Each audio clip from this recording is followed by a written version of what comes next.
He doesn't know her man really well. All right, wait, I'm still trying to manage this. Here we go. Hang on. Okay, wait. Okay, keep talking, Tim. You're a pro. Hi, it's Tim Busfield. I'm on Game Changers. Game Changers. You got to watch. You got to listen. I'm with Vicki. Vicki's fantastic. You all know that. Okay, I'm back now. You know, what happens is Facebook does this weird thing. So we're not even going to talk about it because it didn't happen because you saved me, Tim. Did I? And you are live from a hotel in Newark, New Jersey. Is that so? Yeah, if anybody wants to roll on by, I'm here. I'm with my Hall of Fame wife over there, Melissa Gilbert, Hi, who's Melissa. writing. She's performing the wedding ceremony for two of our friends in Florida tomorrow. So we stopped at a hotel since we're on a 7:00 flight. We are New York based. We have a house in the Catskills and we have an apartment on the Upper West Side. And that's where we live. We have to talk about both of these things before we go further. The Catskills, I think I mentioned to you, I spent every summer of my life in the Catskills, in Loch Sheldrake and South Fallsburg. Where are you guys in the Catskills? Oh, the light. So close. Okay, where? Yeah, we are. You don't tell me. This light's really hot. I'm not sure what I can do about that. That light is okay. The one behind you was not good, so that's good that you killed that one. This one, no, that's too dark. We are not far from South Fallsburg. You go up that same route, you would go towards Binghamton, right? You would get on 17 towards Binghamton. But I love 17. You can get off in Monticello or Fallsburg. Oh, that's great, honey. Thank you. Look at my wife gaffing the shot. I'm trying she is putting stuff on there. That's gonna have that light's on fire. Wow, can you come do mine, Melissa? Jesus, she's a pro. That's excellent. Melissa Gilbert, everybody. And I want everybody to know Melissa's next. I already told her that she's not getting off without. Okay, so you're up off Route 17, old 17 or new 17? Well, if you were to go, you know where Bethel Woods is. If you were up there where Woodstock was, I absolutely. If you go 84 off of 17 to Scranton, you get to Port Jervis, which the Delaware River runs right through there. It's a beautiful river, and the Poconos are on the south side of the river, and the Catskills are on the north side, and we're 10 minutes from that spot. So okay, so what got you? You're Michigan. Right. Melissa grew up in Southern California. What got you to upstate New York? Well, first of all, I was directing a pilot for a show called The Fosters, which is an ABC family show, and I was in LA. And Melissa, we met and we fell in love. And I said, the good news is I'm totally in love with you. The bad news is I live in Michigan. And she said, get me out of here. And so she roll back. How did you guys meet? Well, we first met, I pitched her a movie with a friend of mine, John McNamara, in the probably early 90s, late 80s, but she wasn't interested in either the project or me at the time. She doesn't remember it. Wait, what year approximately are we talking about? 89, maybe 88, 89. We had a movie of the week, 30-something was going. My friend John went on to write miniseries and run miniseries, great writer. Then we met again at the Emmy Awards. She was about to present, I think, and I had just was making my rounds backstage after picking up a prize. And we met there. And then come on, she had to be a little into you then, because you're picking up a prize. You're looking pretty good when you're picking up the prize, no? Well, she's ridiculously beautiful always. And I was the best I've probably ever looked with a tuxedo on, right? So I need to dress up like that. So then we didn't run into each other. And on the Fosters, I'd rented a little house over by Universal across in the hills across in the valley there, Hollywood Hills-ish area. And there was a little bar that opened at 8, but nobody came into until about 10. And then it turned into one of those kind of places. And I never, if there were people in there, it was crowded, I wouldn't go in. and I would get a slice of pizza or meatball or whatever at the place next door, and they turn on sports for me. And then when people started to come, I would go back up to the house. And I had been probably about 8 months since I'd been on a date even. And I was so comfortable in bed and spooning with a pillow and getting the sheet just right. And I was really kind of happy, and everything in my life was in a nice moderation, and I wasn't in self-destructive binges or anything. And I walked in, I had a slice, and I walked in, I saw this woman sitting at the bar, and I didn't recognize her. She was going dancing at Oil Can Harry's in the Valley with all of her gay best friends, and that one of them had left his phone at her house. And so he went back to get it and left her at the bar stool.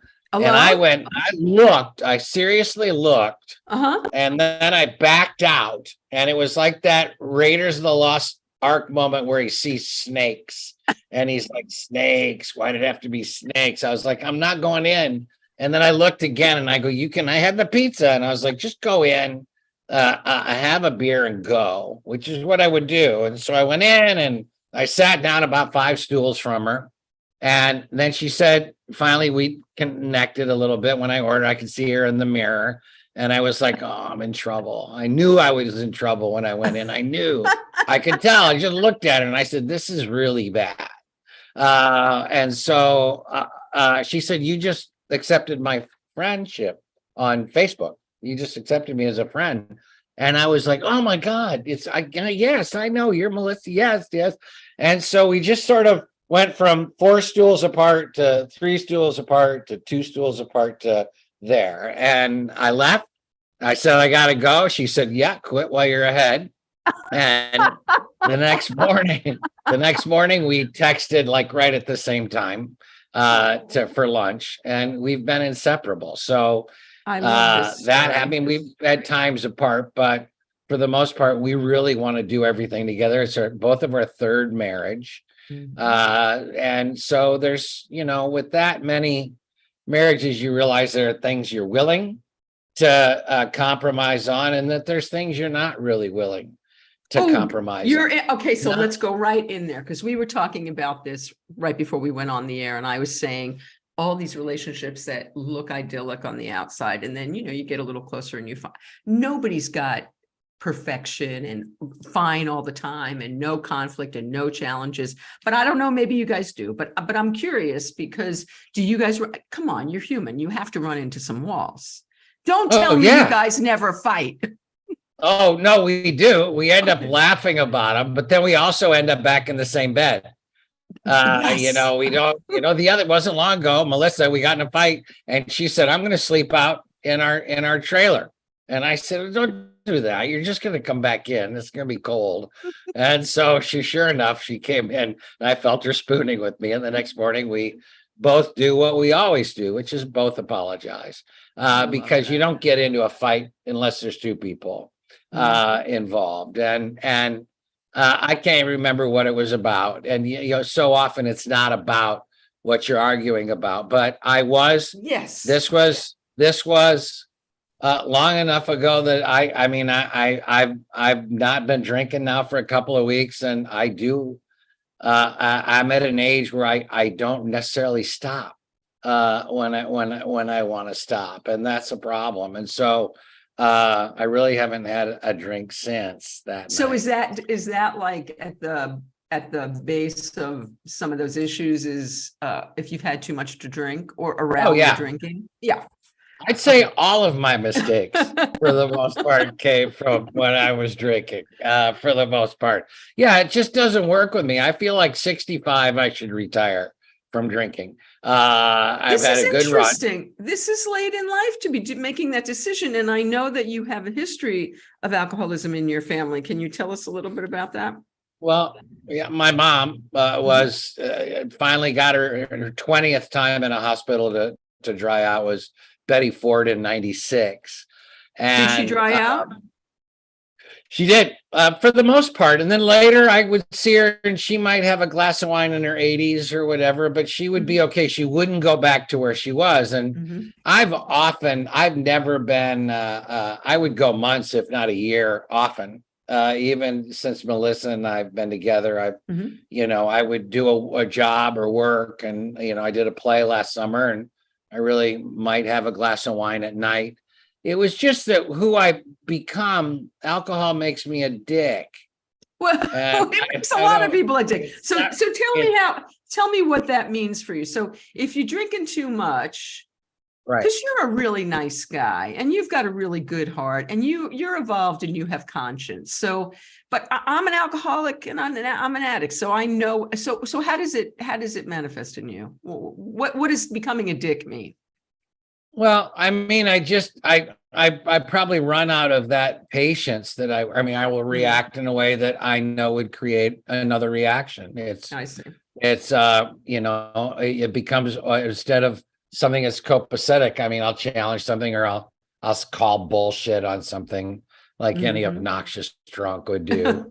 Just everybody's had that guy around, and then I might say something and then,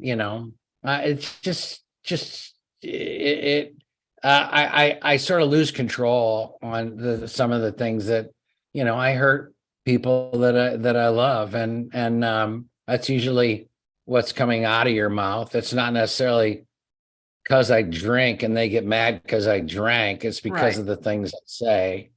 So, and that are not really necessarily characteristic of me when I'm sober. So they land harder. Because you look at somebody you love and they're looking at you like, well, I can't believe you just said that to me. And that I can be all of that.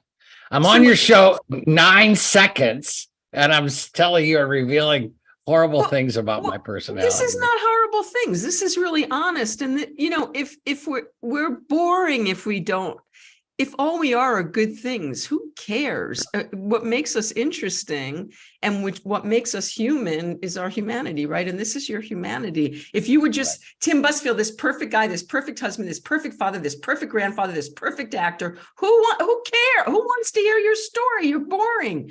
Nobody cares. Well, you're so right, because I make sure I'm none of those things every day. So out of respect for myself, I'm going to behave like the worst person possible, just so I'm not boring. So you're not boring. So no, seriously. So at this stage of life, to decide to make this decision, like 2 weeks ago. So I have a program of recovery, as does our friend Snuffy. This is something that you can just do on your own. You can just do by sheer will, I assume. Yeah. Well, part of it we were talking about in the car. I want to do it before it can't be, before I, got to go see Bill. Yeah. I mean, I can't, I'm fairly disciplined on my work ethic, and I'm fairly disciplined about, So in other words, you're saying that me and Snuffy are sloths. No, you guys, I don't know what it was with you guys. What was your addiction? Mine was marijuana, actually. I was a big old pothead. Yeah. Big. I like that stuff too, but I can't do it every day. And Melissa hates me when I'm stoned. Yeah. So that was easy to kind of get rid of. I become not present. I figured out it's possible to take up like zero space in a room when you're stoned. That's the problem. I'm not there I can't hold a conversation. I can't remember. I get all excited about work. And then that's the thing. See, I'm the biggest thing in the room when I was stoned. I can't stop. Yeah, me too. I can't get like that, but then I can't remember any of the great things I said the night before. And they really weren't great. That's the thing, is that they really weren't great anyway. Yeah, you look at them, you write them down, you think, I can't remember any of this. I also can't read them, but I can't. They make no sense. Like taking notes in a play when you're in the theater and you're trying to watch the play. No, I'm everything as much as I might have done good things in my life or been a positive influence, I'm also, I'm as dark as anybody could be. It's all there. The devil's there, the good parts there, all of it's, I'm all of like everybody. I have everything going on. I haven't escaped certain things. So Tim, is this something you guys work on? Like, do you guys sit down and talk things through and do you work on the relationship, or do you not have to do that? We have such a great relationship because of our ability, not necessarily to talk serious, but we'll pick up a line from a movie and then pick up the very next line, that is said after that line, or we'll recall or use quotes. And we know the same lines from the same movies, and we share constantly with each other. We're partners. We have 8 grandchildren. We have children. We love our children, but our children may not always love us. And so, it's tough as a parent, you walk that fine line between being a parent, an everyday parent, then you become sort of not there because they're sort of going through college and older age. And then you realize it's probably better to be friends. They're 30, they're 40. Don't say anything you wouldn't say to somebody you wanted to be your friend. Stop saying, it'd be really smart if you did this, or it'd be really good if you did that, or those pants are too high, or any of that. It's best to leave that stuff out when they get older. And because I remember with my mom in my 30s, my mom would talk to me just like she did when I was 14. And I had to say to my mom, you can't do that anymore, Mom. You have to talk to me like I'm your friend. So you go through all of that. Wait, did your mom respect that boundary? Yes, my mom was. Tell me how you said it, because my mom doesn't respect that boundary, and I'm 67. I don't know how you did that. But I said it. I said, Mom, I'm not going to hang out and talk to you. You can't rip on my ex, my son's mom. I can't have that around the house. I can't hear it. You're too comfortable with your advice to me, and I'm 34. I remember I was 34. But I said, I will talk to you and you can be in my life constantly, but we're better off if it's more of a like you would treat a friend. Don't say things to me that you wouldn't say to a neighbor. And I think she heard that. And what you were asking before is, you don't get to that point without talking to somebody, without talking to your partner. And Melissa and I have a great relationship about that. And, we also are open about mistakes or things that we say or do that might hurt the other person. We cop to them immediately. So there are really no secrets, which is so important. She knows all the atrocities that I've done. She knows where the bodies are buried. She knows. I can live each day going, she knows that stuff. So, and that stuff about her, because she has to have her stuff. No, she does. She does. Alice in our group, she knows that stuff. I don't know that stuff. No, she says this is what's this. She would say often, what's mine is mine and what's yours is mine. That's the mantra in the house. So no, yeah, she's extremely open. And if we'll call bullshit on each other, and then we know we have to cop to it. So, I mean, that happens. Or if I was particularly frustrated today getting to this hotel, and one thing after another, including leaving my phone at the front desk. And she said, is everything okay? She was very grounded. And I know I'd been sort of frustrated, I got to this and the computer set up, 11 minutes before we went on. And so I was not, I was a little pressured, and she's very patient with me when I'm like that. And she doesn't engage. She's really great. That woman over there.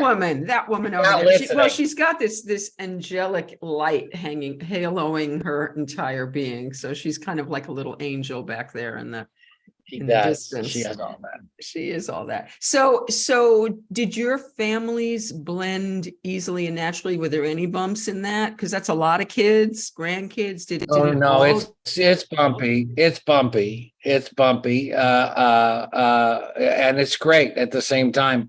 We were Nana and Grandpa this weekend for our 1-year-old Aw. Rosemary, and she just could not get enough of Melissa. I got her to sleep a couple times and changed a couple of diapers. I cuddled on the couch with her and gave her a bottle and would walk her in the stroller in the park. But she would be looking at me like, I don't, you're a dude and I don't know. But the second she'd see Melissa, she would go, and they had an incredible week together. And, all the grandkids, we did that a lot for our grandchild Ripley. When she was first born, we went down to Texas and, let the mom sleep while we took shifts and, took the shift until Melissa would take a shift until 3 or 4. And then I'd get up at 3 or 4 and take a shift until 7 or 8, just so she could rest and heal. We love doing that, but what a beautiful thing. Kids are, anybody that has that ideal perfect thing, it's really not, it's not as easy. And we all love each other, but I have no advice to anybody on an ideal way to raise a child. I have no advice really. I could, on a lot of things. I could help somebody bunt a baseball. I can know that. We're going to talk about the baseball. I know about the baseball. That's pretty cool too. Before we get to the baseball, though, while we're talking family, so because it's a blended family now, because the kids were so much older, was there more acceptance of, okay, this is now my stepmother, this is now my stepfather, this is my parents' person? Did you walk into any walls with that stuff? Not as much, because my dad chose his wife over the kids. And he was so many men. So we just we felt that I'm not in your life anymore. You don't love me as much, or why can't I come over? But my dad was also blocked up for a number of reasons. He was a college cheerleader and a Marine, and he was raised in Texas. And he just really struggled with, and he has a PhD in theater. So my dad had all the makings of what you would want from an artist. Everything was all over the place, but he ended up working for Oldsmobile. Wait a minute, I thought he was a drama teacher in Michigan. He was at Michigan State, and then he went to work for, the divorce happened when I was 2, and he went to work at Michigan State, and then he went to work for the Michigan Hospital Association as a lobbyist, and then he went to work in Arkansas. So he was an artist, not performing art. He was a playwright, not writing plays. He was an actor, not acting. And when you don't do really what you love and what you've always wanted, and you put that on the back burner for a desk job, I think it can become difficult sometimes for people. And my dad was alive when he would see a play or come see me in a play, and I knew he was always very proud of me. But I was just going to ask that. I always felt that he was very he was a bit sad. There was a sadness about my dad because he wasn't doing what he loved. And I feel as though he sort of, my stepmom, I think, had some issues with depression or polar issues, and he was trying so hard to manage that that it was easier for us not to be around. So with me, really Michael is the only stepchild that I had when he was young enough. Melissa's boy was still in high school. I took him on with however much he would want. That's a bit old. 16, you can't walk into a 16-year-old say, I'm your dad now, or I'm your stepdad now. But we are extremely close. And I sort of made up my mind I wasn't going to be that dad that wasn't there as a stepdad. And so I've enjoyed that. All the rest of them are too old for me. I think if they're under 8 or 9 or 10, maybe once they start getting into the teen years, I think you're better off not pretending to be their dad. But if they're 8 or 9 and their consciousness is just now discovering school and the pressures of school, then I think you can really say you won't remember, at 7 or 5, they won't remember their life without you as a dad. So you can be dad. You can really weigh in there. And I think it's important because they're always going to want your approval. Even Michael wants to hear if I approve of what he's doing. And I've only known him since he was 16. But we're very close that way. And the younger they are, the more they are. So I didn't really have that. Melissa had it with Bruce Boxleitner's 2 boys, Sam and Lee, and they consider her a mom. Mother's Day, they call everything. They would feel remiss not including her, and she treats them like they're hers. And she would do that with my kids, but they were just a bit old. She'll try, but they may not want to, Okay, so you guys are spread out. Your kids they're not. Daisy's down in Virginia. Daisy and her husband Greg, and Eli and Ruby are all down in Virginia. My son Sam is in Sacramento learning to fly helicopters. And my son Willie, with the 1-year-old Rosemary, is a director of photography, very successful shooting fashion. And he lives in LA, and they just moved from New York. So he's back and forth. So everybody is kind of spread out.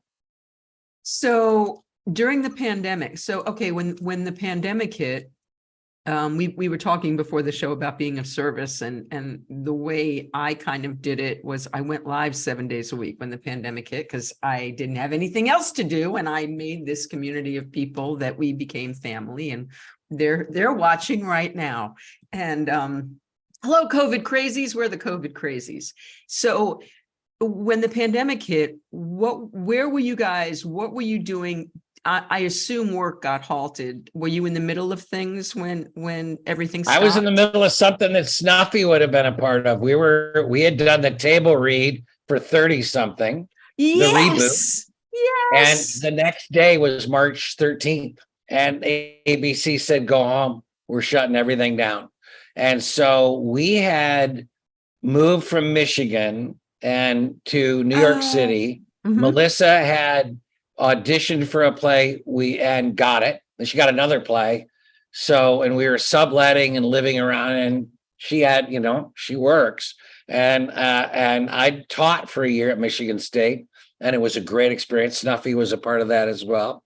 And I said, let's just make the move. So we sold everything in Michigan, just left it there. It's a bunch of leftover stuff from both of our pasts. And we sort of just said, take it all, and gave up sort of any attachment. And we really cleaned house. And then we were in the city a little bit. And I said, I gotta, I want to own something.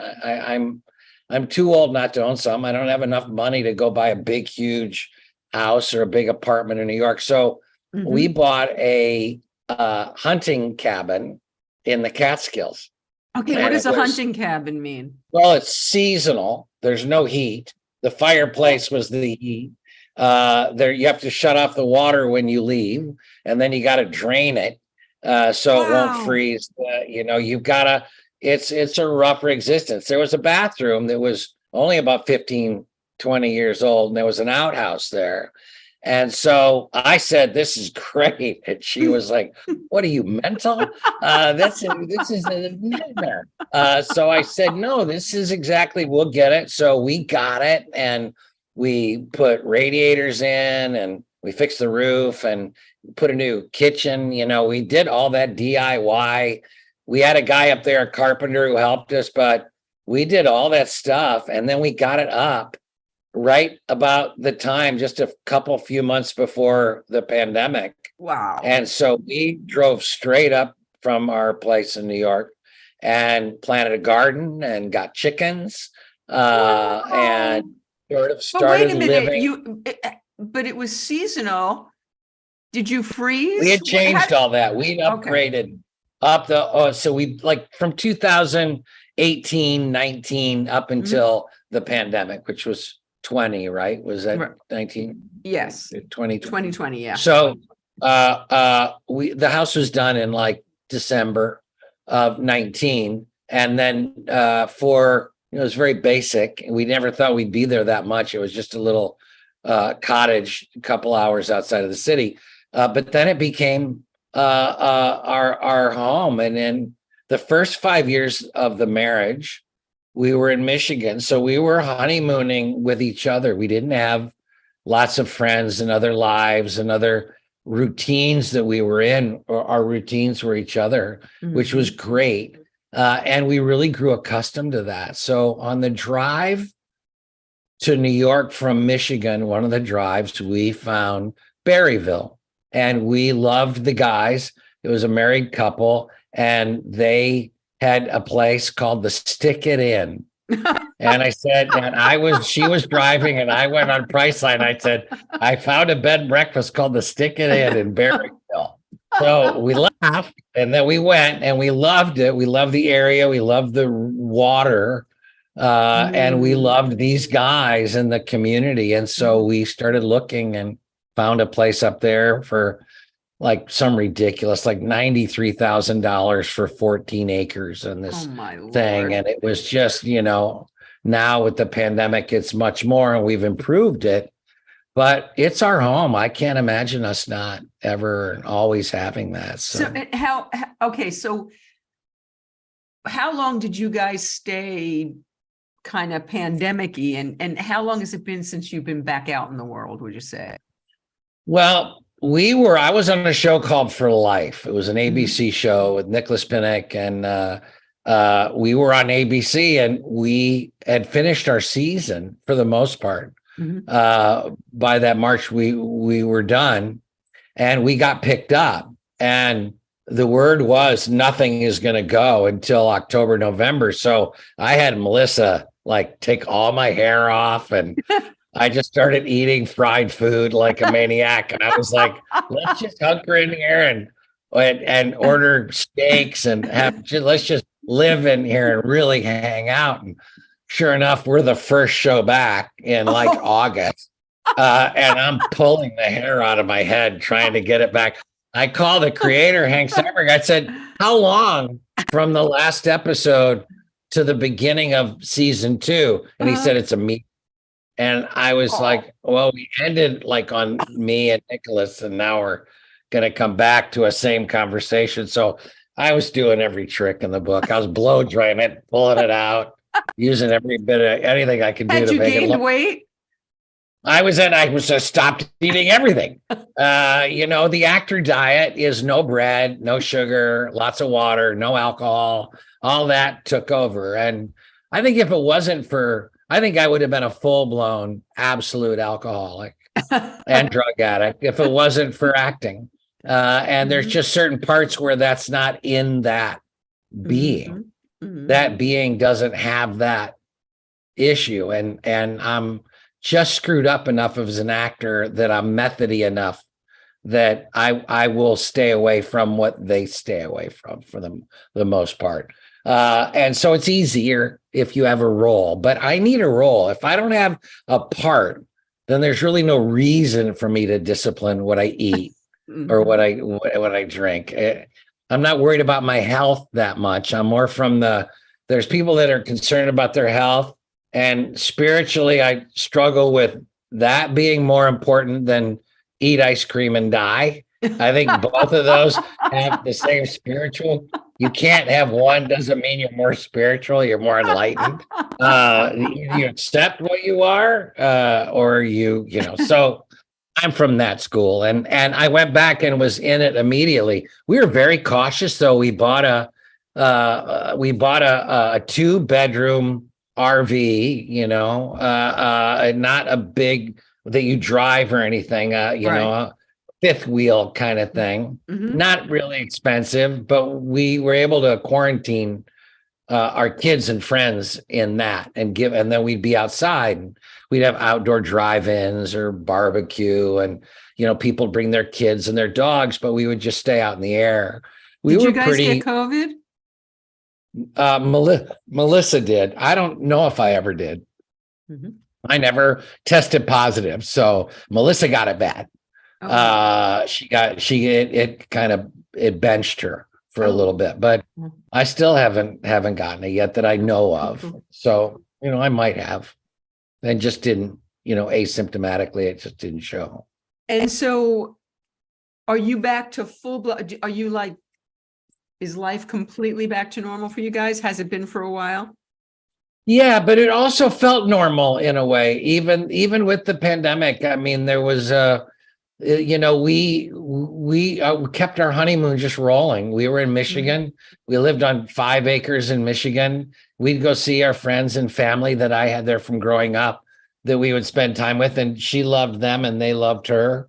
But for the most part, our time has been, our kids are grown. Michael went to college in Michigan, and we got him a place right by where I grew up in East Lansing. And he, would show up and do laundry and stuff. But for the most part, it's the time we spend with each other. It felt very sort of normal in a way. And I was working. And then when work started up and, I was on a series for the rest of that year, and then went right into directing after that. And so, I've been very fortunate through the whole process that it didn't sideline my work much. We became a better couple. We became a smarter couple because we had to do stuff ourselves. We had to build the garden. We had to build the chicken coop. Melissa's up in the dead of winter with boots out, making sure the chicks have something to eat.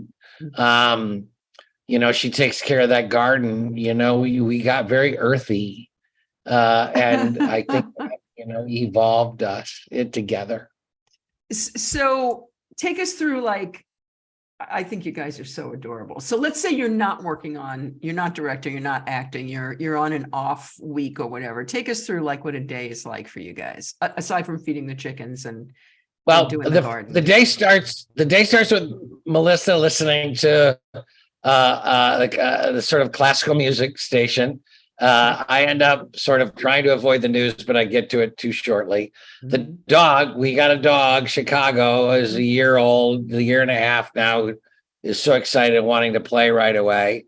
And then not long after, we start deciding which BBC show we're going to binge. Do we need to catch up on the Law and Orders? What is this? She's been watching The Great, which I missed the first season of. So I take that chance to play cribbage online. But we aren't chasing life. We aren't chasing external pleasures. We're not saying, okay, we have to get out and go see Nana and Nikki and go have margaritas and have fun. If that happens, great. But we really like our time with each other. And so I have trouble talking her into a binge. We watched Shetland, and then we got to the end and she found out that the lead actor isn't coming back. We were actually making plans to go over there.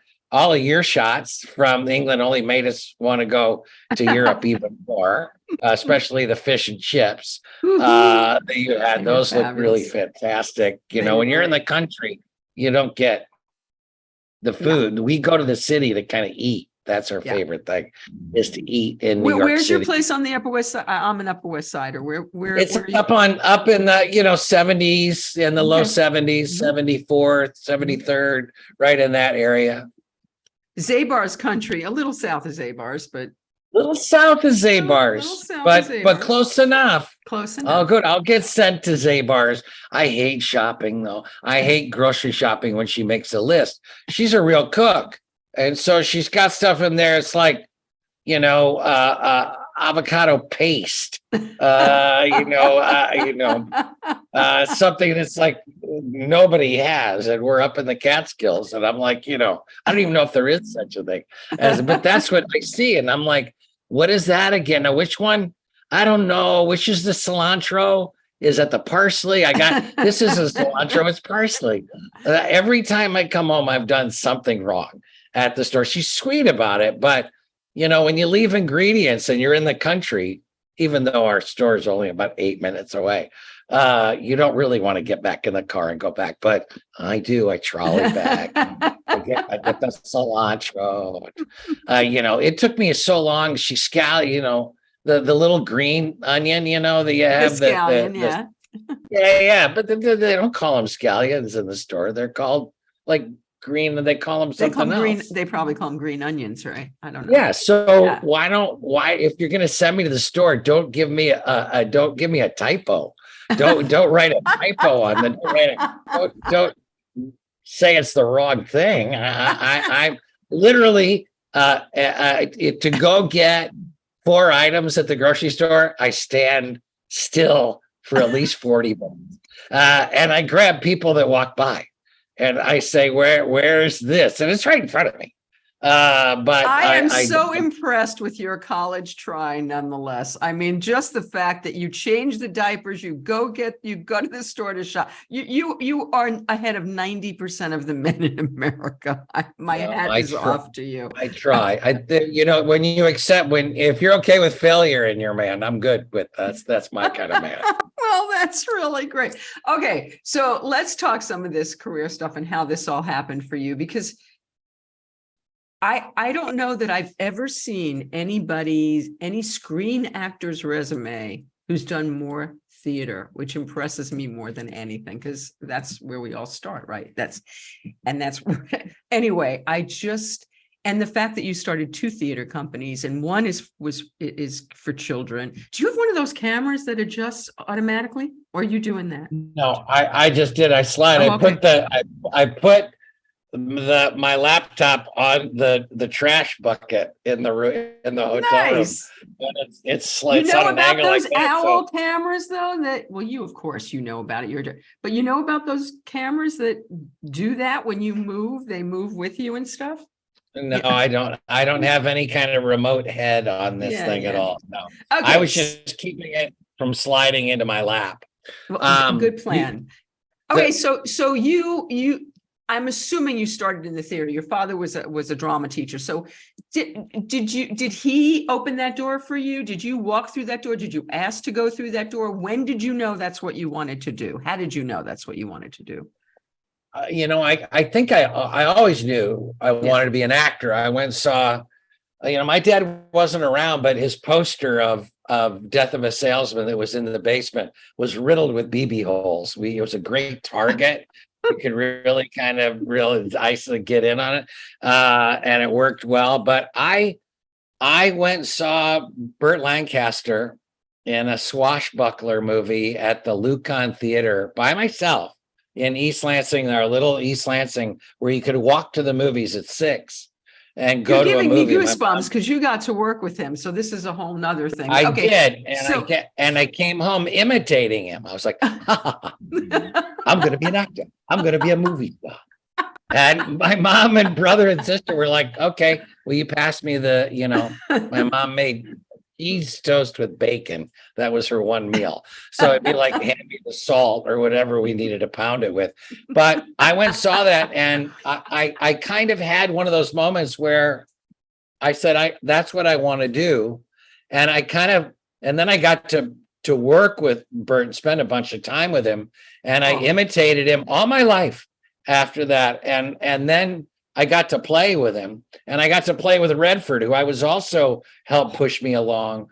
But I thought, how do you do that from Michigan? How do you become an actor from East Lansing, Michigan? It's really, really going to be hard to do. Had you seen a stage play? Had you gone to like a play at the school where your dad was teaching? Had you seen a play? My sister was was received awards in high school as one of the best high school actors in the country. If you could have All-American Wow. for theater in high school, she was that. Wow. And then I saw my brother in a play. And when I was 14, two of my friends in class, Lois Weeks and Sue Hartwig, I hope you guys are watching, and they love when I tell the story, I know, came to me and said, "Hey, Busfield, we're thinking of doing a Charlie Brown Christmas, and we want you to play Charlie Brown. What do you think we should do?" And I'd already sort of, I was clear I was the class clown and did imitations and stuff like that. And so we sort of staged that play. I think Sue directed it, and we sort of, gave out parts, and we did it. And then I remember the teacher, Mr. Van Wagner. He came and he left us alone to mount it. And we took it illegally, I'm sure, right? All the dialogue, everything right from the show. It's a class project. And he came and saw it. And I'll never forget when we finished and we walked down to him, he was staring right at me. And he was one of the bad JV basketball coach at the school. And he was looking at me like an athlete. And his eyes, I could tell that he was beaming, but I could tell by his reaction that he liked what he saw. And I knew I'd done an okay job. Now, my mom was at that time sort of replaced in my life by a woman named Barb Bennington. She was the mother of my best friend, Casey, and we were from 14 on, first day of our freshman year, we were really, and to this day, we're best friends. Love that. Barb was a college actor in San Francisco, and her dad was a theater guy. Mm-hmm. And I went with them to see Fiddler on the Roof at 14. And I came out of the movie dancing, and I was dancing on the walls of the theater. I was dancing, I was singing, and all the other kids in her family, her husband was the head basketball coach at Michigan State, and all the other kids were athletes. There were no actors in the group, but she warmed to me and eventually sort of became my mom when my mom couldn't do it anymore. Barb said, "You can come live with us." And she was a widow with 9 kids and a widow, and she took me in as her 10th kid. How old were you when you went to live with them? 16. Wow. Right in there, 16. I was at their house constantly from 14, but I think 16, 17 right there. My senior year, she said, "We have an empty bed," because Pete had gone off to school, 1 year older than me. Mm-hmm. And she said, "Take his bed." And she was in my ear constantly about acting, watching TV, watching movies. She was training me to be an actor. And my senior year, I pitched a really good baseball game at our favorite. Okay, I wanted to ask you about this because you were also a baseball player, and well, I could act like a baseball player. I really couldn't play baseball, but that's another reason I knew I could act. I could fake it. I made a lot of teams just by looking like I could play baseball. Oh, come on, you can't make. But I was a counselor at a baseball school growing up. I could play ball, and I played baseball until couple of years ago. That was one of the things that in our marriage, Melissa, I had to say, I know I'm 60, but I'm going to go play baseball in Long Island hardball. And I made a team and we won a couple championships. Wow. And I went 7-0, and it was a great experience for me. Wait, so how crazy is Field of Dreams for you that you got to do that? You get to make like the definitive baseball movie of all time, and you're working with Burt Lancaster. Come on, that is crazy. Well, the Burt part, it was really great. That movie, to me, the baseball's so bad in that movie. But I did get to do Little Big League where the baseball was great. Yes. So I got to work with all those guys. That, for me, as a ball player, that I'm not a left-handed hitter, and I pulled off being Lou Collins, all-star first baseman, left-handed hitter. That took some baseball skill, and that was fun. And walking in front of home plate in Field of Dreams, and while they threw a ball and swung the bat, that took some baseball chops. But most of Field of Dreams was, we had a great coach there, but our actors were cast not because of could pull off major league players, but their personalities, that were right for Phil's script. And they're sweet, great guys, but Little Big League had Ken Griffey Jr. and Rafael Palmeiro and so many. Somebody's asking, and I think I know the answer to this. What Tony's asking, what position you played? You were a pitcher. Were you a pitcher when you? Well, as a kid, I was always on the left side of the infield, which is where your better players are going to play, short, third, and then you pitch. The very first game I did as my very first baseball game ever, I pitched. Mm-hmm. So you pitch. Did you win or did you win? I hit a lot of guys. That's all. I beamed maybe 5 or 6 games. I think they tried to get me thrown out of the league. I don't remember anything but hitting people. I couldn't hit the backstop. I don't think the catcher caught one ball I threw because it just I was that. But when you play baseball, the best. My arm was gifted with a strong arm. Mm-hmm. And so I always ended up rotating into pitching. But when I got to the higher levels, when I played in Sacramento for a team called the Smokies, the Sacramento Smokies, I had 50 starts, and it was all NCAA, junior college, ex-major league. We had 2 ex-major leaguers. In that league. I couldn't hit a 94 mile an hour fastball. I couldn't throw a 94 mile an hour fastball, but I could spin the ball and get young kids frustrated. I could get them out. But I couldn't play defense anymore. I didn't want to. I wanted to win. And I knew that me batting and playing defense wasn't going to help me win. Well, did you ever have in your head, okay, I'm going to be a professional baseball player. This is going to be my life. I wanted to. A lot was because Kurt Russell. Kurt Russell was a great minor league baseball player, and he was an actor. So I thought, well, maybe I'll be a baseball player, and then I can segue into acting. I did get a pro offer from Saskatchewan of the Northern League, but I was 35. They wanted me to play in that Northern League where guys are spinning with their heads on the bats. It was an independent league. It was crazy where the guys running around with a big fat suit and can he run? Kids are chasing him all over the field. But I did get an offer for $500 a month to go play with them. But I think it was Sneakers or I had some movie, and it was great. But I as a young person, I wanted to play, but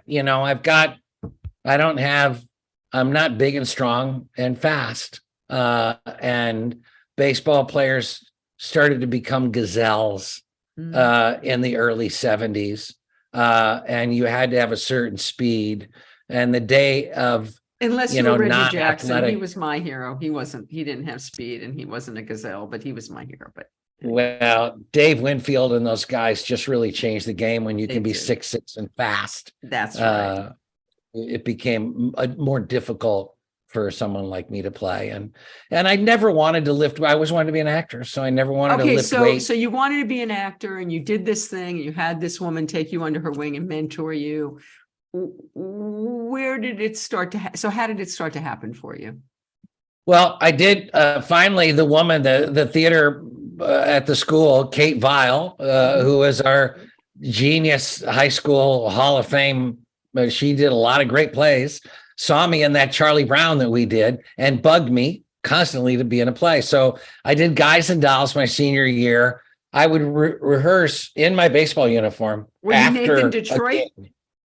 No, I was the announcer. And now the Hot Box presents our star. I was a drunk. There's a nice scene with a drunk and the audience gave me applause.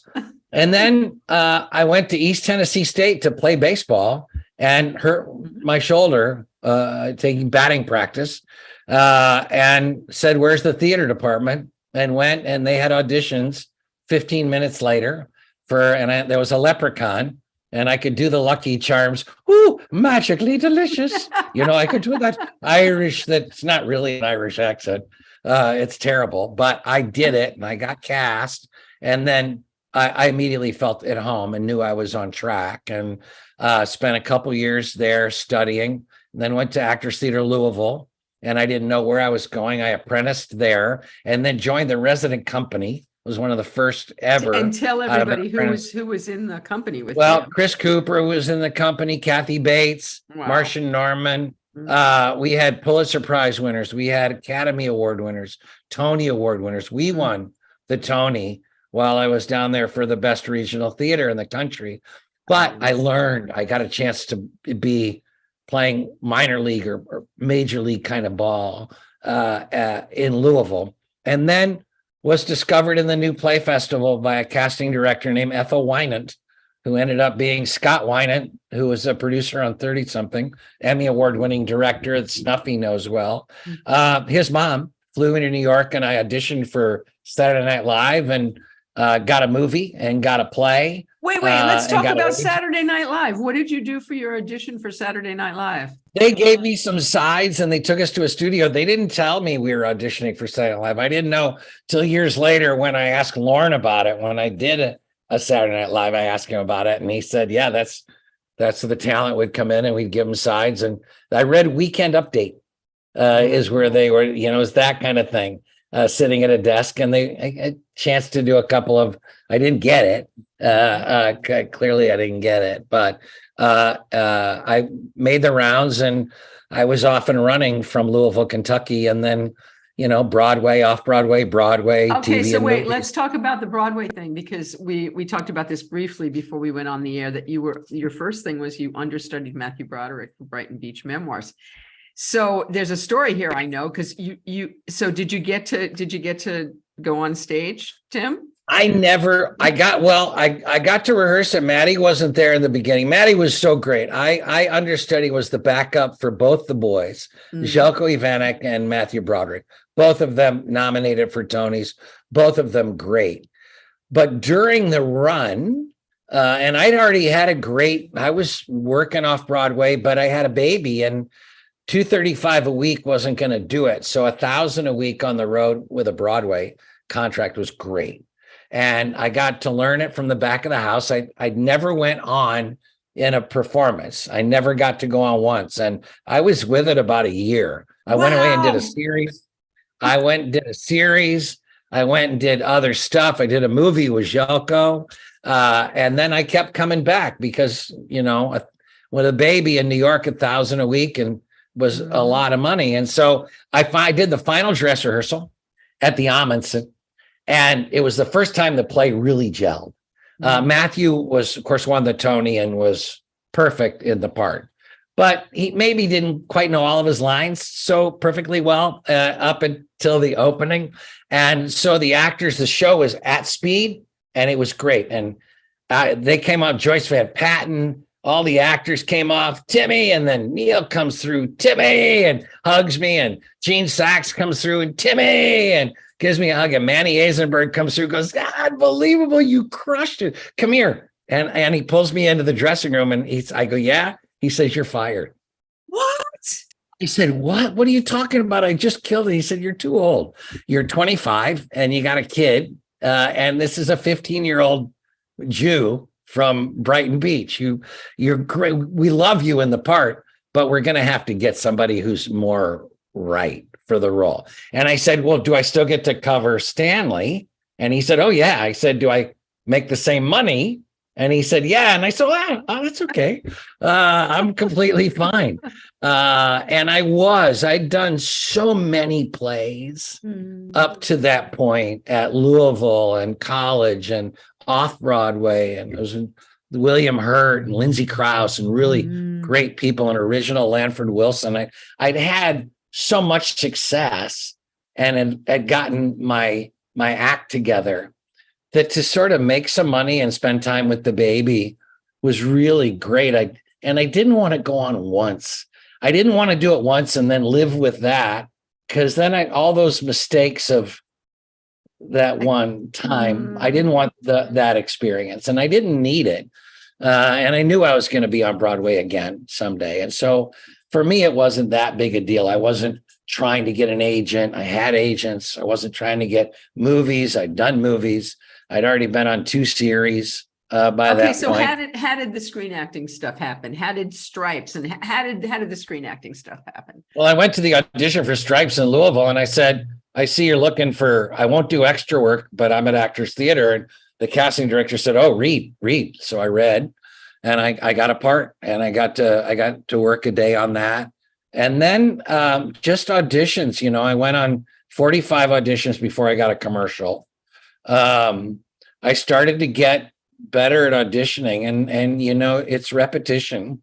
And then I got a series called Reggie, which was a 6-episode Richard Mulligan, Barbara Barry, Gene Smart series. Wow. We did back in '83, I think. And then I said, my wife said, let's move to California.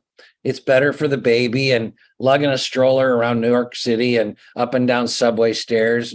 So we moved out there, and I did a couple guest spots, and then I got the Revenge of the Nerds, and then got Family Ties, and then I got Trapper John MD. And Trapper John had to be kind of a game changer for you, because you were a series regular for a long time. It was the last 2 years. Harrison, by the way, is a wonderful friend of mine. I love Gregory so much. He's a brother as well. He taught me so much on that show. He was so great. And I was like a sponge. I love interviewing people on how they do things. And Greg was really, really great and taught me to be minimal. I had an offer to be on Family Ties as Alex P. Keaton's best friend. And I'd done a couple episodes. And then I got the offer for Trapper John, and I thought, I'd done the Nerds movie, and I said, I can do sitcoms, and I know I can do the comedy, but I need to get better at film. And we were on film. I need to get better at drama. And so I took Trapper, and it got canceled, and that led to 30-something. Okay, wait, before you get to 30-something, you did Broadway in there, and you met a little man named Aaron Sorkin. How did that whole Aaron Sorkin thing start for you? Like, was it at the audition for A Few Good Men? How did you meet Aaron? Well, yeah, Tom Hulse created the role, and right. Tom was great, was nominated for a Tony, and was great but he was leaving. And most all the rest of the cast stayed. And they were moving into summer. And so I was on 30-something at that point. And it was going into the last season of 30-something. Oh, I thought you met Aaron on Broadway, and that's how you got 30-something. I did. No. I was already on 30-something. And between the 3rd and 4th year, they wanted a celebrity on summer Broadway. Right. And so they flew me in. Don Scardino knew me, and Pat McCorkle, who cast it. I was a reader for her when I was a young actor in New York. So I would read across from, these great actors. I would just read as if I was from the casting department. So she knew me, and she brought me in, and Don, and I read and got the part, and was offered to host Saturday Night Live the week I opened. And I said to Lauren, and he said, this is the 3rd time you've passed. You won't get offered again. I have a 3 and out. And I said, I thank you, but this is Broadway. I have a chance to open on this play. And he said, push a week. And I said, I don't want to really push a week. I want to do Aaron Sorkin. I want to do it. And Aaron and I became great friends from there. Okay, and we're going to talk about all of that. But Timothy, now you've done a lot of theater. Your father was a drama teacher at Michigan. You're walking out on a Broadway stage for the first time. You are the lead in this show on Broadway. As an actor, was that moment? It was great. Look, it was great. The 4 days going into it, I had a fever of over 100. I had a terrible flu going into it. And I just kept going through it. The day before I went on, I ran through it 5 times. It's a 3-hour play. Yeah. I ran through it 5 times. Each time I ran it, it was more like 2, just because I was just running lines doing block. And it was a great experience. But in '86, I started a nonprofit theater in Sacramento after Trapper John ended. So I'd written so many of the plays and directed so many of the plays. We would rehearse at the Mark Taper Forum's annex. Gordon Davidson would let me rehearse there because I'd done a play there in 81. And we always maintained that friendship. And he taught me a lot when I created that theater organization. And so when I got to that Broadway thing, and I was in shape because of 30-something, but my voice wasn't in shape. Sarah Paulson would say I had theater voice, which is I was like this afterwards. Hey, what'd you think of the show? I was a TV actor doing a play, and I was not speaking from my diaphragm. It was a phenomenal experience for me. My mom came. I was going to say, crying. Did your dad get to see you? My dad came. My mom came. Barb Bennington came. Those people to see, for them, Broadway's the most romantic of all of them. You look at, by the time a movie comes out, it's usually a year after you've shot it. Right. And the romance isn't necessarily tied to it. There'll be openings and premieres, but you're usually on to something else. Yet the audiences perceive that as an extremely romantic time. Sure. You're in a movie as if we just made it, but there's a detachment in that. And on Broadway, when you're making your way to a Broadway theater and you can smell the peanuts and it's the crowd and the people are so excited and you got a ball cap on and you're weaving your way through Times Square to get to a theater, and then they applaud when you walk out on stage, and then they leap to their feet at the end of the play. That's immediate. Those 96 performances, of which I think 95 had standing O's. And then that romance, and to be on a stage where Olivier had performed, and it's just rooted in it's just great. It's so romantic. And that experience has always been my favorite. And after I did that, okay, no, wait, go back. How did you get 30-something? Because that was a life changer for you. And so how did I that? got a call. I was living in Sacramento and I was starting this nonprofit theater for children. And I knew because of Trapper John, I could get past school secretaries. I knew that the beehive hairdos with the pencils in them, that those women would open up the door to the principal, because I was, a 29-year-old leading man from CBS with 25 million people a week watching. So I had the clout to get past the school secretary. So I went there and I was focused only on that. And I'd said no TV to my agent. And I knew that the Revenge of the Nerds sequel was coming up.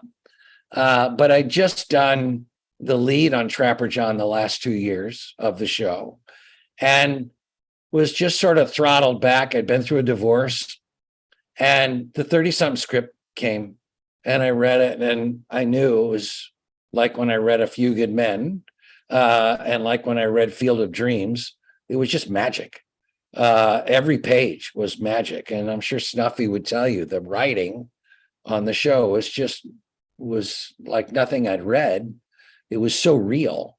And I'd spent 2 years trying to be so real on Trapper John. That really helped me. Where did you get that from, Timothy? I heard you say that you were teaching young actors how not to act, which I love more than anything. How did that become ingrained in? Because that's the gift of acting, is not to act. Where did you get that? That's really, a lot of it was John Jory out of Louisville, and a lot of it was just Pernell Roberts and Greg Harrison on TV, and I would pick their brains, and they would say, let the audience come to you. And I was so young, I could try anything. I had no bashfulness, but I really learned, and was studying on how to let the audience, how to perform in a way that the audience, they're looking at you, the lights are off, usually they're focused on you, you're the only lit thing in the room. You don't need to perform at them. The writer didn't write it so you can give a good performance. They did it so you could tell a story. And and being a part of a dramatic format, when I was going to dailies every day, they don't do this anymore. But at Fox, at lunch, I would go sit in the old little,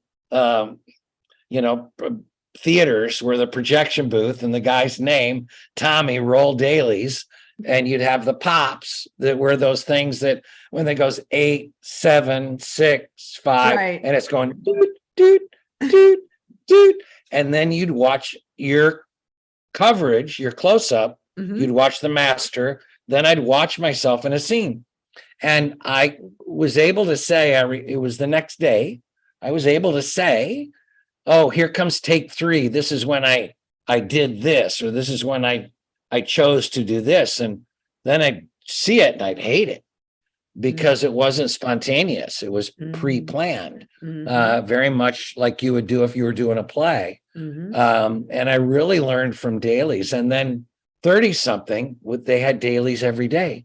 Marshall and Ed, we'd have dailies. We'd have pasta, and we'd go up and we'd watch what we shot the day before. Wow. All the cast would go up there and we'd watch, and you'd remember what you were doing. And we really got better at film acting.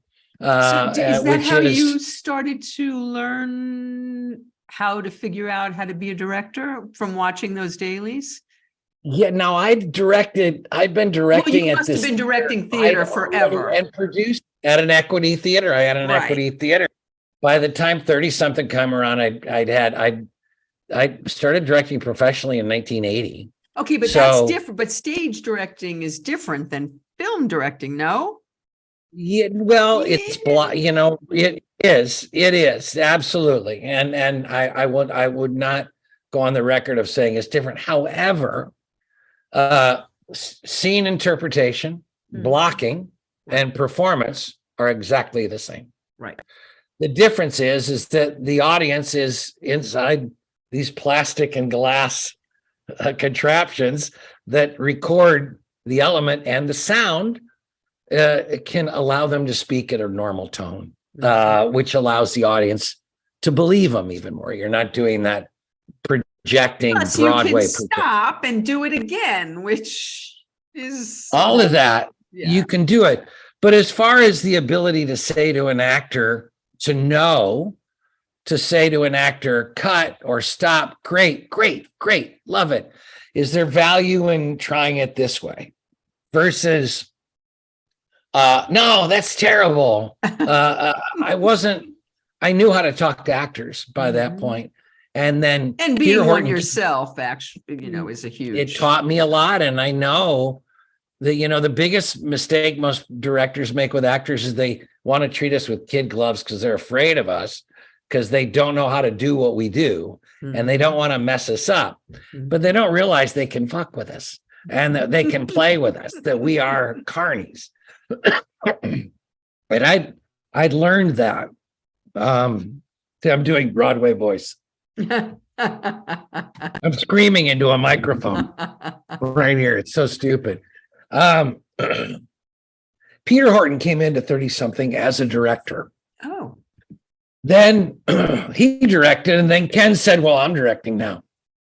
And then Ken directed, and I said, I'm directing now. And then I directed. Why did they open the door for all of you guys to be able to do this? I think they that show particularly at that time, TV was so, the formula was so pat. It was a master over, close up. Every show, Murder, She Wrote, every single show, with the exception of the Bochco shows, which had come along, and maybe some of the Paltrow shows, St. Elsewhere. Those shows started to sort of cinematically stretch television. Then Ed Marshall came in and shot them like movies, like old-time directors would shoot movies. They let the actors move the camera. They used real blocking. There wasn't camera tricks and devices. We weren't wanting to draw attention to it. So we'd go to dailies every day and we'd hear them, Marshall and Ed, two geniuses in my book with a director in between them. And we hear them teaching that director how to do the show. Wow. So we would be eating our lunch, watching ourselves, but listening to Ed Marshall give an education to the directors. And once that became a possibility, I directed one, they gave me one, and then they came back and then the studio said, give them two more. And so we started to go ahead. I'm sorry. Yeah. Ed Marshall, I think, really wanted No Bad Habits, which is where I was going, which is TV at the time was predictable what directors were doing. And because film was expensive, they would edit in the camera and they would say, we're here in this shot, and then we'll be in this shot. And everything was very sort of formulaic. And Ed Marshall wanted the rawness of none of those habits. So they gave a lot of us, Snuffy included, they gave a lot of people a chance to show what they had at a young point in their career. Snuffy had never done a show. It was his first show. That was his very first show. And look at, that's what they wanted. They wanted fresh. They knew they weren't going to get that out of the seasoned pros. And so our directors were theater directors in the beginning. Very few of them. John Pasquin directed, and he'd done a lot of TV, but for the most part, the cinematographers, actors, costume designer, Patrick Norris, we were all, I had done a series. I'd probably had the most work. Did you get cast without an audition? Did they say, okay, you're. Yeah, I went and read, and I immediately had the gate of their writing. You know, they write it, writers write it, and they hear it. Did you only read for Elliot? Did you, was that it? Was that the part? I read for Gary, Peter Horton's part. And then they said, Elliot, and my agent said, they want you to come back in and read for Elliot. So I went back in and I read for Elliot. And then they said, read Gary again. And so I read Gary again. And then my agent said, well, they want you, but they don't know if they want you for Gary or they want you for Elliot. And I said, well, you tell them that I don't know anything about being the single, handsome guy, but I can screw up a marriage. So let me play that guy. And I had been through a divorce and I had a 5-year-old. And like Ed Marshall, we dumped on that show. We dumped all of our stuff into the show. We poured all of our frustrations and anxieties and our limited behaviors and all of that stuff. And Elliot was very much the voice. I didn't like that part of me, and I very seldom was that guy. But the boy of Elliot was somebody I could draw and share, and that made it so artistic to be able to. Did you know right away? Did you know as soon as you guys started working on? Okay, this is going to be a hit. This is it.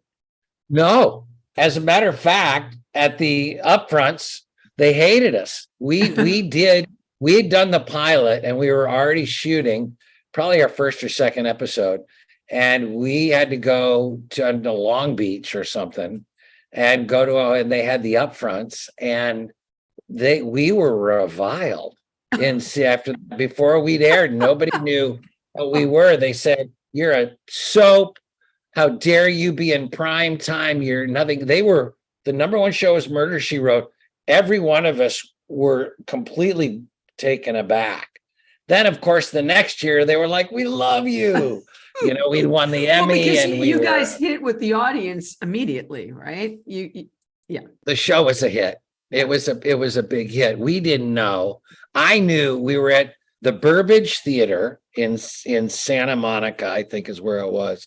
Westwood, Santa Monica, I think. And Ed had wanted to rehearse with us. And he'd separated the partners, like Ken and Mel went off in another area, and Patty Wettig and I went off in another area.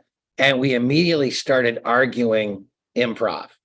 And in that moment, all of our opinions, and Patty and Ken had been friends of mine. I already knew them. Patty and I were off Broadway at Circle Rep. And so we were very close going in. And Patty and I just started sharing all of our crap with her, how she talked to Ken and how I talked to my ex, and we poured that in, and she had done a play with my ex. And if I ever called her by my ex's name while in a scene, she would go, yes, because she would tweak me, just like she knew my ex would tweak me to get me going. And she loved nothing more than when I would refer to her as that. So that was a grounding moment. Then we really, on Trapper John, there were actors on that show that weren't talking to each other. By the seventh season, sixth season, Purnell had alienated too many people, and it was all divided. And sweet, great people, but it's what happens on a show when your company doesn't stay tight, and that happens when outside elements come in, a clothing line, or you think you're more famous or whatever. And we intentionally stayed very insulated. We had talked about not letting outside elements in. You know, we had a lot of people that are younger would get that from friends, you know, that we were an ensemble that loved each other, and we loved the work, and we were very cautious about letting outside elements trip us up. And we didn't want to go down that path. And you could see at that time, you know, the dudes on the motorcycles, Chips, they were misbehaving. Those you had moonlighting was toxic. You had so many toxic stats. And Ken had been on a couple of Bochco shows that were, of course, Bochco shows and great. And we'd all worked around, but we all were very in agreement on that as an ensemble, that we weren't going to let the environment be toxic. And it really helped us a lot.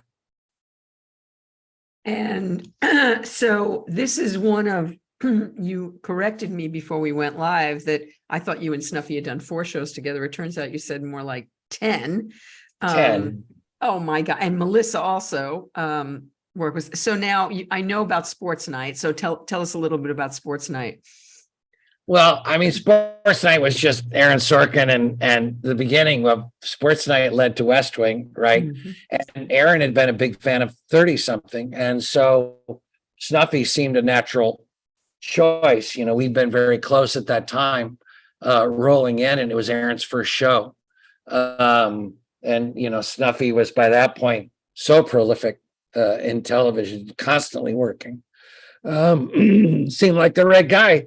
I don't, as a guest director, it was Lipstick Jungle, I think, where I hired. And I don't know whether he'd done the pilot, but it was Lipstick Jungle where I was an executive producer for the first time with Snuffy. Other times, and there was another show called Life for Life, I think, and a writer from 30-something had created, Jill Gordon. And Snuffy was on that, and I directed a lot and was acting on the show. Well, and Studio 60 and Studio 60, where I directed and produced on Studio 60. I got the chance to talk to Snuffy a lot. As a guest director, we don't really have conversations with the composer. Right. And then Snuffy, I taught at Michigan State for a year, and I wanted to show the kids how things move up. So I had professional actors and Snuffy and editors, all to help the kids understand how the game's played at a higher level. And Snuffy did that. And, you know, the great thing about Snuffy is that it's not his ear, which is great, second to none. It's that music in film is your last chance to rewrite. It's your last chance. The film is locked. They don't come in with music until you're down to that time code, which is in thousandths of seconds. So he knows that the music cue is going to start at 29 minutes, 30 seconds, and 4/1000th of a second. That's the first note of whatever he's going to bring. And being in a room with Snuffy when you're music spotting, which is when you look at it and you discuss with the composer, in my version, there was music here. In my version, there's music there. Snuffy's always coming from the story side. He watches the story and he falls in love with the story and the performance. And then he brings what he can do to help, much like John Williams, much like the Hall of Famers. And Snuffy's a Hall of Famer.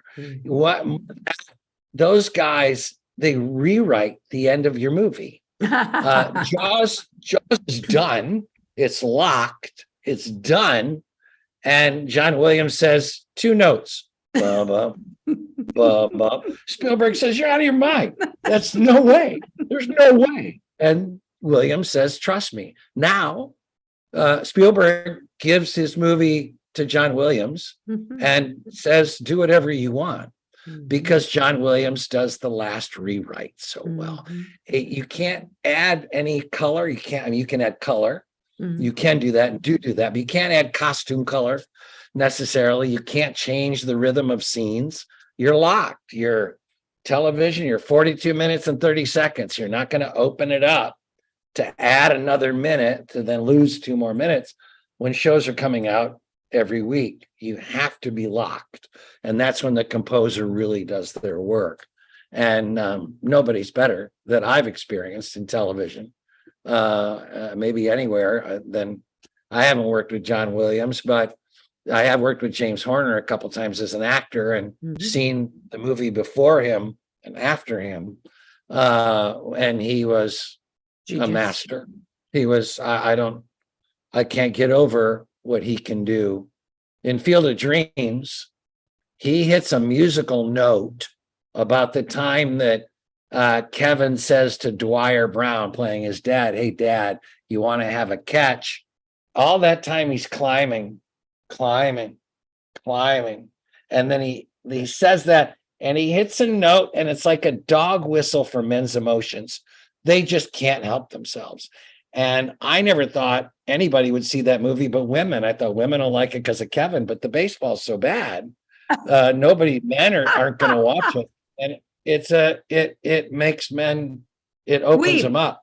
Yes. Weep. And makes men weep. From the opening bell, it's James Horner's music. So tell us about that. How did you get Field of Dreams? How did that happen for you?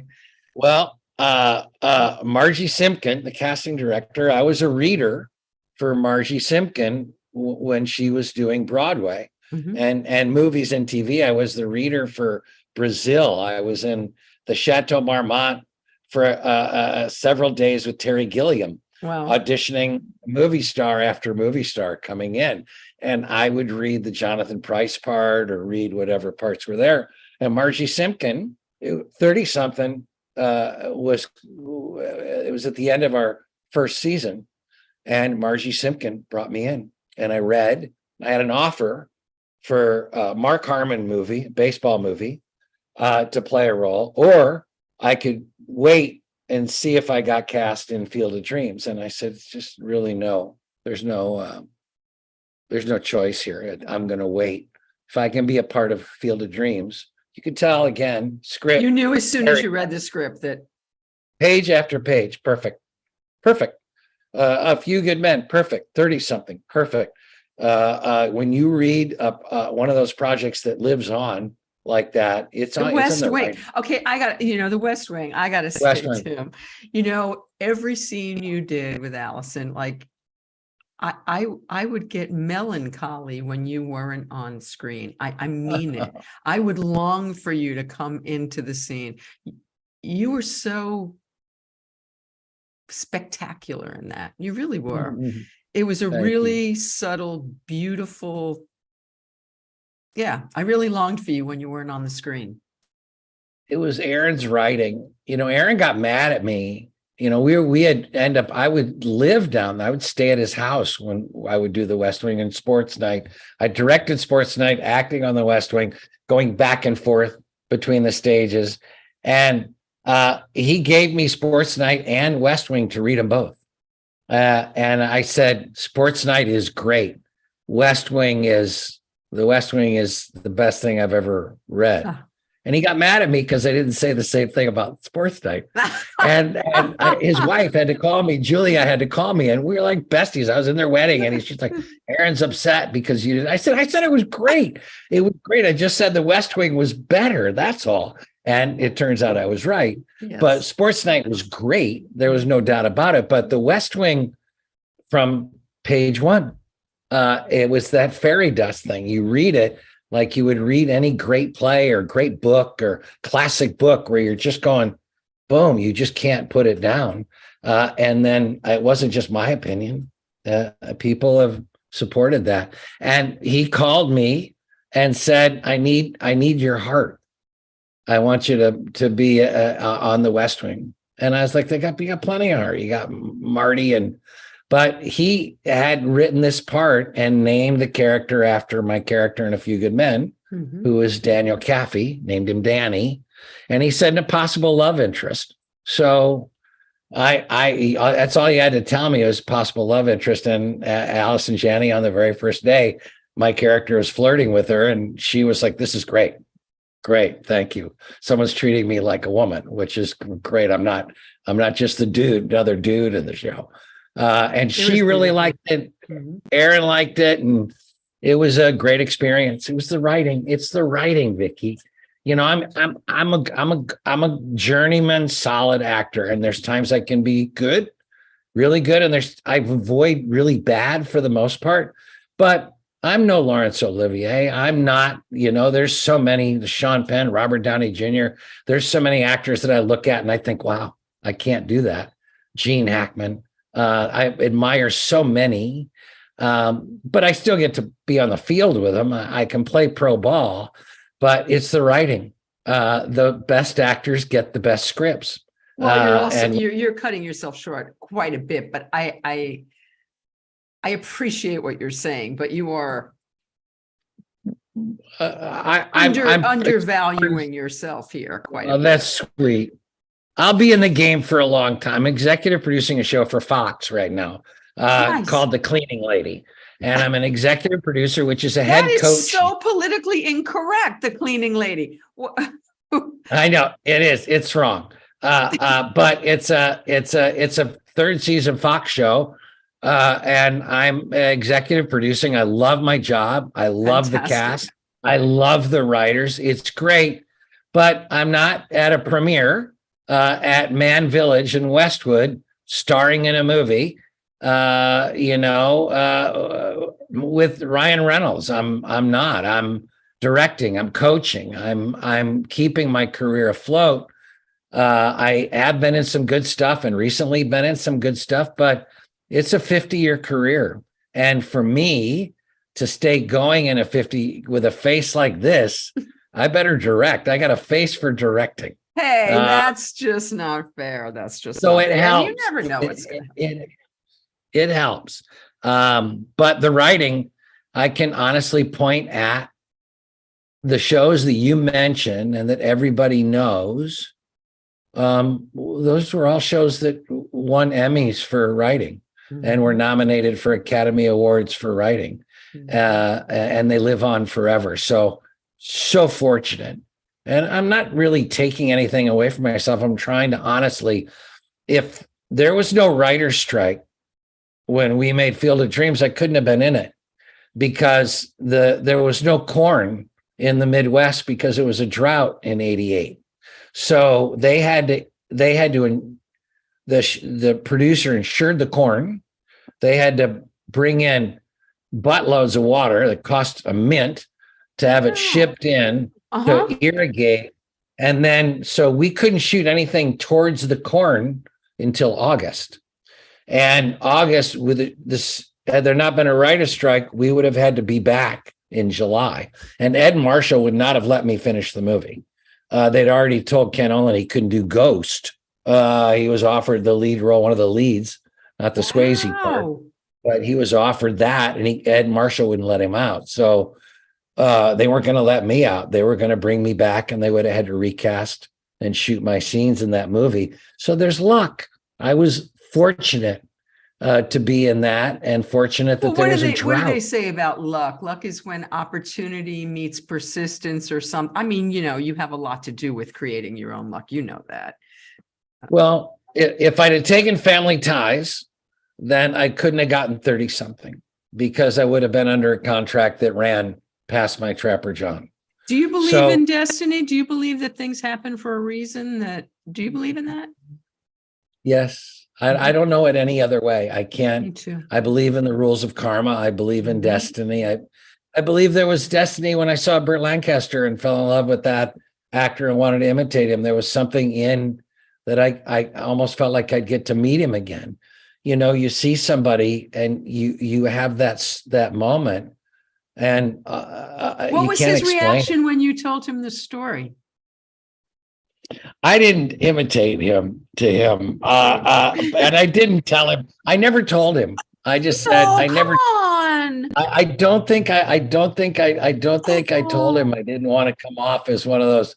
I might have told him, but mostly we spent a lot. He really took a shining to me, and he would come on set when I was in the bleachers and that big ending, and he'd watch us do scenes, and then he would mess with me like How so? we do as actors. Well, he said we were about to shoot our first scene, and I'm like, that's Burt Lancaster, and I'd already worked with Jack Lemmon, and I'd worked with some of my heroes before, but I'm like, that's Burt. And he turns to me and he says, "Here, son, take my coat."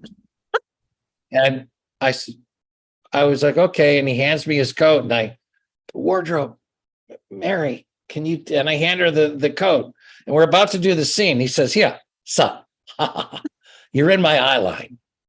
And I said, "No, Mr. Lancaster, I am your eye line. I play Mark in the movie." And he was just that's what those old timers did. They just mess with people. When Jeff Daniels did Purple Rose, he sits at a table with all these great old time movie stars. And Jeff tells the story. He takes a napkin and he snaps the napkin and he lays it in his lap. And one of the old timers turns to him and says, "Are you going to do that with the napkin?" And Jeff says, "Shouldn't I do it? Should I do it?" And he was like, "Oh, I wouldn't." So they light it and they come back, and Woody Allen calls action, and Jeff takes the napkin and puts it in his lap, and all the other actors in the scene snap their napkin and lay it in their lap. And Jeff goes, they totally messed with me. And that's so much of what actors are like. And Burt did that. And he told me stories about, I asked him, "You ever get nervous?" I never got nervous. I'm going to make this picture, and I'm going to make that picture. I said, "Elmer Gantry." And he goes, "I got excited with Elmer Gantry." I was asking if he got excited. He said, and then he tells me the story, and he got excited with Atlantic City. Mhm. And he would tell me stories about that. We spent a lot of time sitting, waiting for corn to grow, and it Waiting was a for magic. corn to grow. Okay, so speaking of off-camera relationships, so you are somebody, and Melissa as well, we talked about this before. Being of service is a huge part of your life, your lives. Melissa being the president of the Screen Actors Guild, you have this, and I know you guys have done like Thanksgiving you go to the soup kitchens and you do that stuff, and you created these two theaters, one for children, and being of service is a big part of your lives and who you are. And I know, and this is like a shout out from my beau, but I know that Snuffy was of service to you once. I've heard the story. I've heard tell of the story, but I'd love to hear it from you.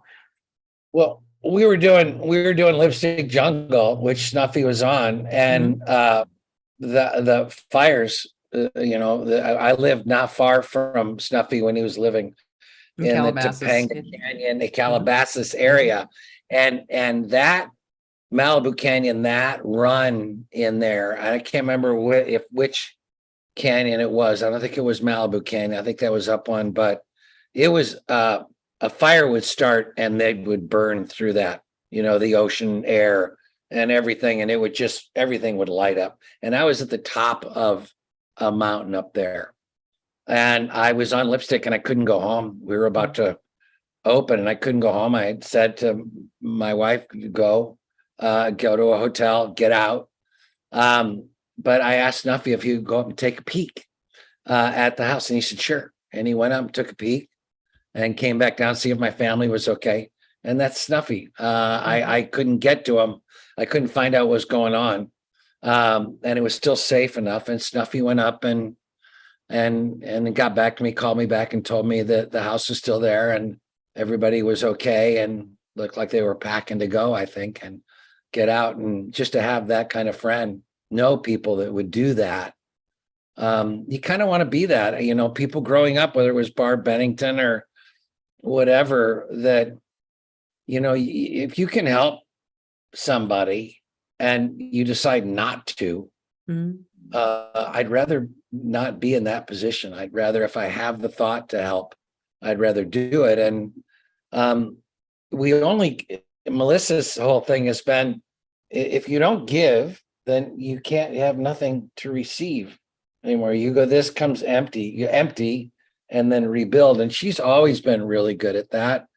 I fell in love with kids at that Charlie Brown performance in high school. I fell in love with that audience. They brought in, after they saw us, I didn't tell this part of the story, but the teacher and the principal and the drama teacher brought all the K3 kids in East Lansing in to see our Charlie Brown. And we did another performance of it, a couple of them for school kids. And I saw their wide eyes and I knew I had an ability. And then I ran a children's theater in Vermont and did some children's theater in Louisville and started a company out of East Tennessee State when I was there.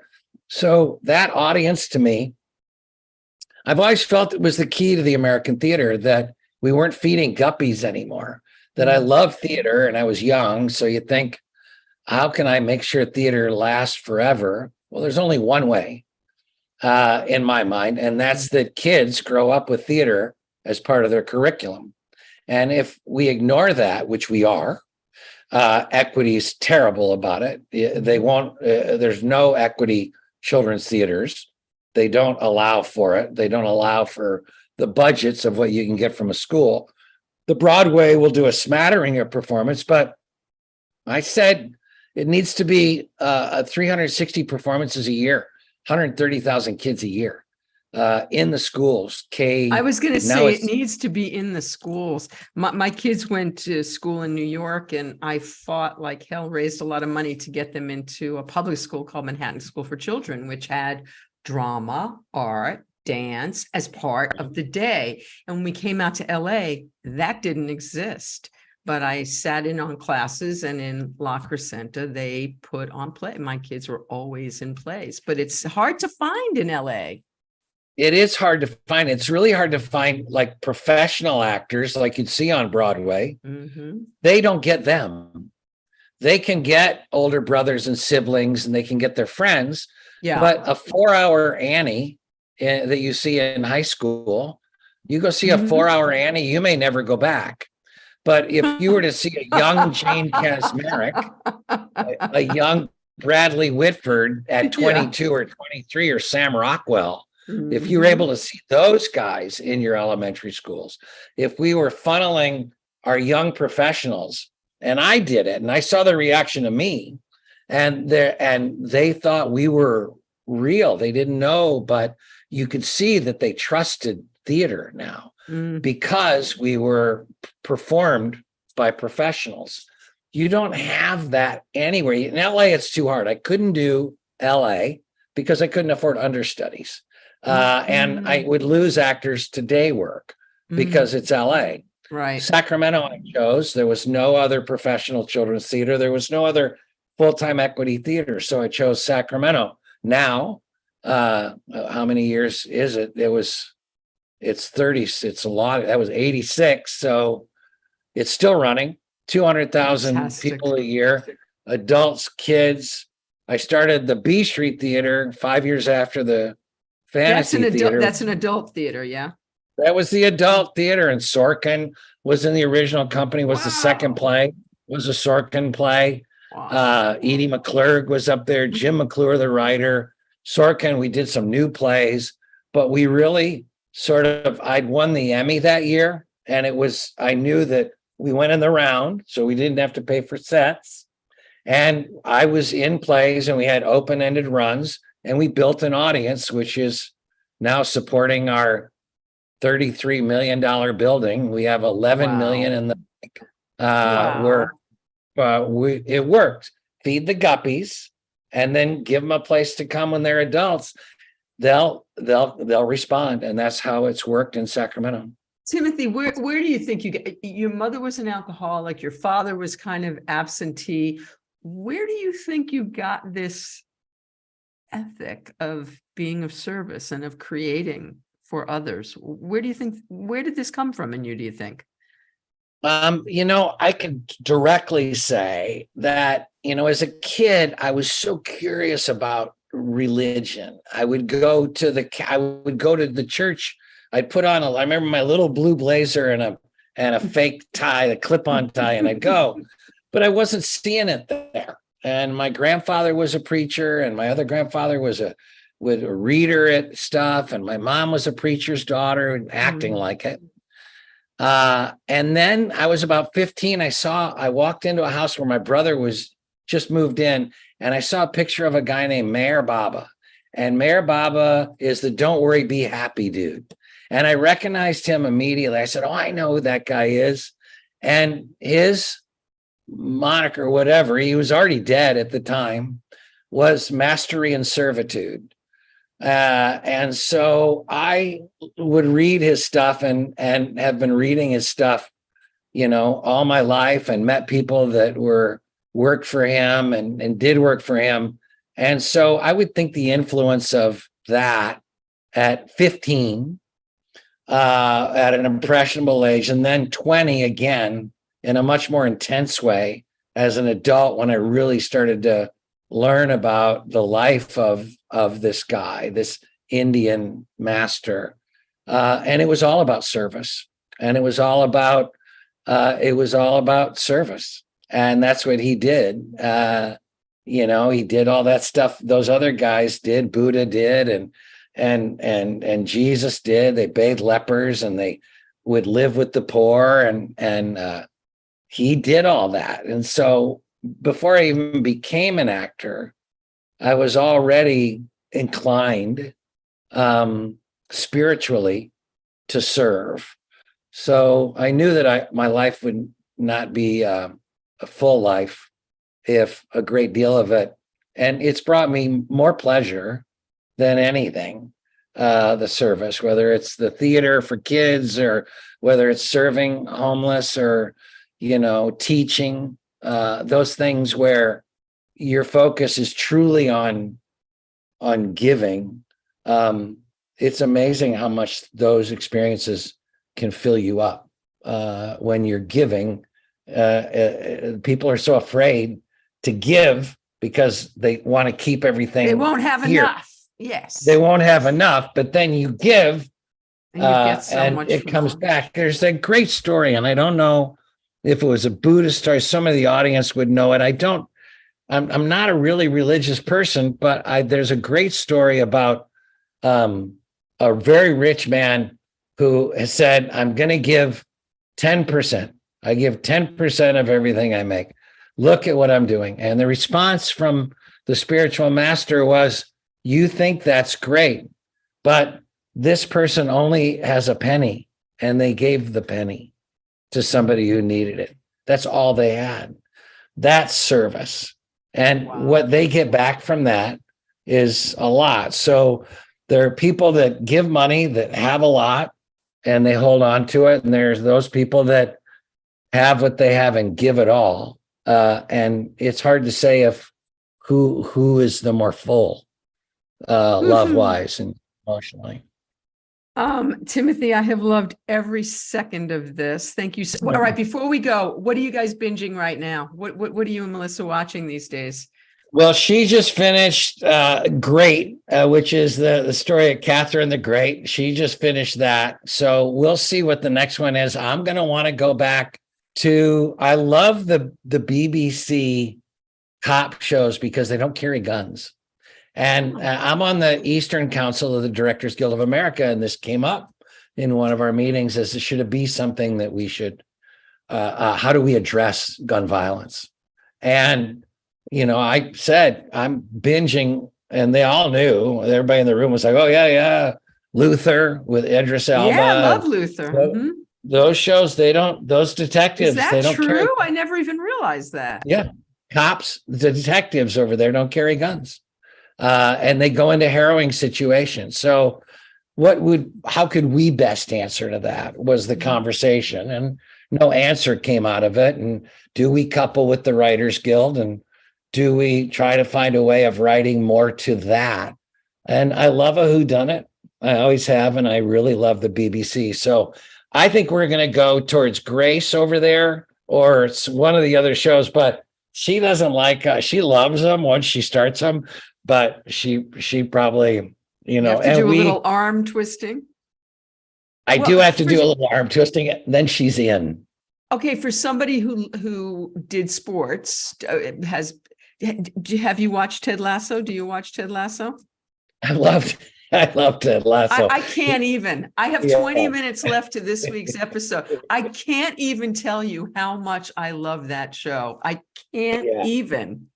We have it. There's again service. What's at the core of that? It's service. He wants a better experience for all those guys. And where he gets in trouble is when he wants stuff versus when he's given stuff. I don't watch anything on their schedule because we love each other so much that there's most shows we can't watch without each other. So we do the same thing. I can't that. No, you can't watch that. I let her watch the final season. I watched it in the background because I didn't see the first two, but we're very much into watching together. So Ted Lasso is like, we need that we're going to wait till we can get them all. And then we're going to binge them. Ooh, and oof, God, what a great binge it is. And speaking of great writing, back to the prairie back there, Missy. So, I had a literary salon in LA called Women Who Write. And I would have been inviting you to the living room to read that Allison was a part of. But anyway, I'm coming for you, Melissa. And Timothy, thank you so much. Wife. Right. Hey, writer, you. Wife, writer. Hey, she's talking about your book. She's writing what she's going to say at this wedding. Vicki's saying that she read your book and she's going to get you on and back to the prairie. Yay. And she can't wait to have you back. Yes, 100%. That'll be so fun. Excellent. And good luck at the wedding tomorrow, and have a wonderful time. And thank you so much, Timothy. You exceeded all very high expectations, which is nice. Anytime. Thank you. And love to Snuffy, and I love you. And I love listening to you. And I love Tommy Chong. I like that. It was really fun. Have a wonderful time.